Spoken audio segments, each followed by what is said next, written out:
I think, one of the things that you deal with as a young person is what is the pecking order of things. And it may be that the athlete or the smart student or everybody is trying to look, where do I fit in? I think one of the things in leadership that you begin to ask yourself, how do I make everybody fit in to the team that we have? And I realize that there are all kinds of skills that add to the total of the whole. I'll say it's like a body. We need the thumb, we need the finger, we need the head, the feet. We need everybody to contribute. And if you can get the team so everybody's bringing it, when I have a male and a female, I go, we need word from Venus and we need word from Mars. So I think that's it. But it is very hard. Because I think in the bullying realm, the physical when you're young, who gets chosen as the first player out on the field, it's the bigger, faster thing. And a lot of times the more artistic, the more maybe cerebral person does not get picked. It might go back to when we were made, that there was this thing about the hunter, the great hunter got it first, but there's so many more people that can contribute. If I were in a school in the administration, I wouldn't tolerate bullying for a second. I think it is a bane of what's going on today. And I see it with women, out in the parking lot, girls fighting. I mean, I never heard of that when we were growing up. We didn't fight much because your parents would make sure you didn't do that. Sure. But I don't know if that helps at all. But yes, definitely. Yeah. So based on the leadership opportunities that we currently have, what do you recommend for a middle school or high school student to start in regards to their core definition? Do you have like a core model to say, okay, if you follow these particular steps, you may develop some sort of leadership abilities and confidence to allow yourself to be exposed to experience such leadership roles? Yeah.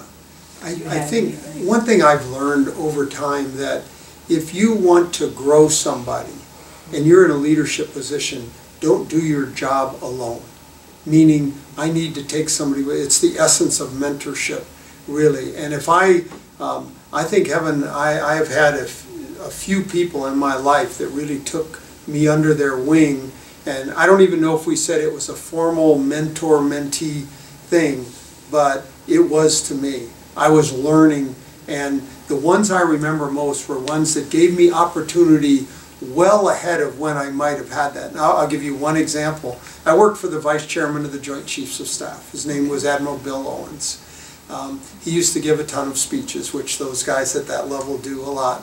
And I had heard him, I was his exec, I had heard him give 100 speeches if it was one.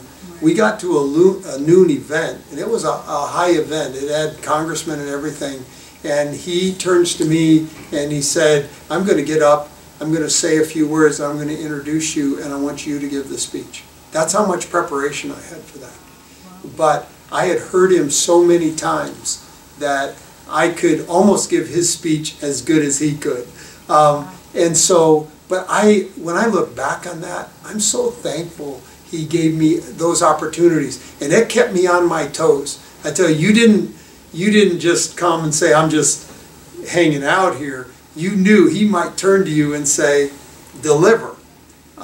What we need to do is turn to students and look for every opportunity. I would say if I were in a classroom, I talked a little about the Thayer method today, I would get people on their feet speaking, because I tell you, when you get in the corporate world or the leadership world, you need to be able to do that. And we don't train that well. We wait until you can come and do Toastmasters or something. I think you can teach kids to do that early on and get rid of the fright of speaking in public.